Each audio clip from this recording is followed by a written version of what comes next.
पुनरावृत्ति जांच, ये सब प्रश्न है पुनरावृत्ति जांच का है, इसको हमें हल करना। तो 1 नंबर में निम्नांकित संख्याओं को आरोही क्रम में व्यवस्थित करें। ये जो प्रश्न दिया गया है इसको हमें आरोही क्रम में व्यवस्थित करना। आरोही क्रम में व्यवस्थित कैसे करते हैं?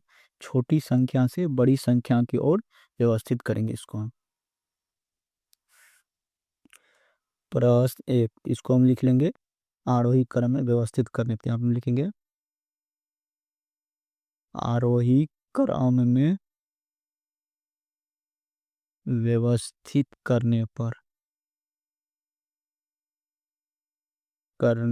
पर इसमें सबसे जो छोटी संख्या उसको लिखेंगे। सबसे पहले इसमें सबसे छोटी संख्या है, इसमें सबसे छोटी संख्या 2241, 2241।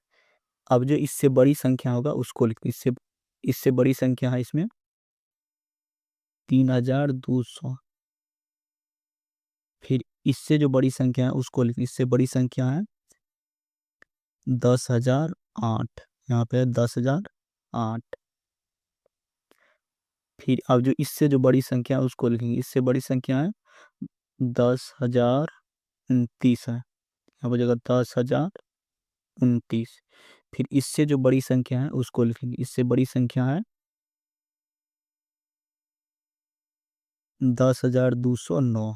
यहाँ पर जगह 10,209। फिर इससे जो बड़ी संख्या है उसको लिखेंगे, इससे बड़ी संख्या है 23,508। 23,508। फिर इससे जो बड़ी संख्या है उसको लिखेंगे, इससे बड़ी संख्या है 24,407। ये जगह 24,407। फिर इससे जो बड़ी संख्या है उसको लिखेंगे, 24,407 से बड़ी संख्या है 99,999। यहाँ पे जगह 99,999। इस तरह से हम इसको आरोही क्रम में व्यवस्थित करते हैं। आरोही क्रम में छोटी संख्या से बड़ी संख्या की ओर व्यवस्थित करेंगे। प्रश्न 2, दो में है अंकों 0, 3, 5, 7 और 8 से बिना पुनरावृत्ति किए सबसे बड़ी और सबसे छोटी संख्या बनाए और उनका अंतर ज्ञात करें। ये जो सब जो संख्या देगा इसको हमें बिना पुनरावृत्ति के, मतलब एक संख्या को 2 बार 3 बार नहीं लिखना। वो चीज किए हुए सबसे बड़ी संख्या और सबसे छोटी संख्या लिखना, उसके बाद अंतर ज्ञात करें। अब हम लिख लेंगे बड़ी संख्या।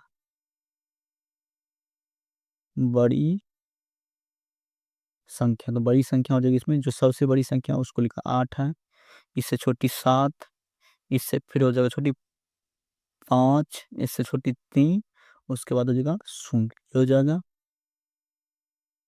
फिर ये सब जो संख्या दिया गया इस समय छोटी संख्या बनती है। आप हम लिख लेंगे छोटी संख्या। छोटी संख्या कैसे बनेंगे?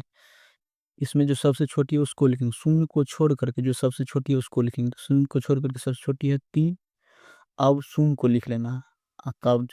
अब जो है इसके बाद हो जाएगा 5, 7, 8। ये जगह छोटी संख्या, तो 30,578 सबसे छोटी संख्या।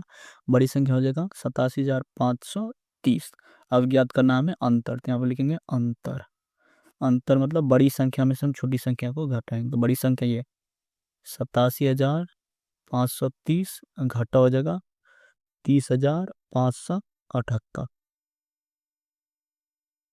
तो 87,530 में से जब हम 30,578 को जो घटाएंगे तो ये जगह घटा करके 56,952। ये हो जाएगा इसका आंसर।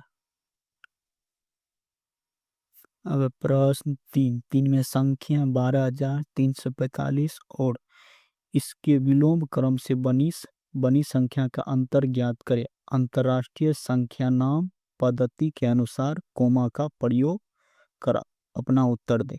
ये जो संख्या देगा इसका हमें विलोम क्रम से बनी संख्या का अंतर ज्ञात करना। उसके बाद अंतरराष्ट्रीय संख्या नाम पद्धति के अनुसार उसका उसमें कॉमा का प्रयोग करना थी। यहाँ पर जो संख्या देगा उसको लिख लेंगे। यहाँ पर संख्या है, संख्या दिया गया 12,345। इसी समय विलोम क्रम से बनी संख्या बनेगी। सो यहाँ पर देगा विलोम क्रम से बनी संख्या। ये जो संख्या दिया गया इसी को हम उल्टा करके लिख देंगे। सबसे पहले लिखेंगे 5, उसके बाद 4, 3, 2, 1, ये हो जाएगा विलोम क्रम से बनी संख्या, ये जगह 54,321। ये 12,345 को उल्टा करके लिखेंगे तो जगह 54,321। अब याद करना है अंतर, अंतर मतलब था घटा। तो बड़ी संख्या से छोटी संख्या है, तो बड़ी संख्या है 54,321, इसमें से हम घटाएंगे इसको 12,345। तो 54,321 में से जो 12,345 को जो घटाएंगे, फिर जो घटा करके 41,976। फिर कह रहा है अंतर्राष्ट्रीय संख्यान पद्धति के अनुसार इसमें कॉमा का प्रयोग करना है। तो अंतर्राष्ट्रीय संख्यांकन पद्धति में हम कॉमा का प्रयोग कैसे करते हैं? अंतिम से 3 अंक, इधर से गिनेंगे अंतिम से 3 अंक, फिर 3 अंक के बाद, फिर 3 अंक के बाद। अंतर्राष्ट्रीय संख्यांकन पद्धति में अंतिम से 3 अंक के बाद अल्पविराम का प्रयोग करते हैं। इस तरह से हम प्रश्न 1 से लेकर के प्रश्न 3 तक को हल कर लेंगे।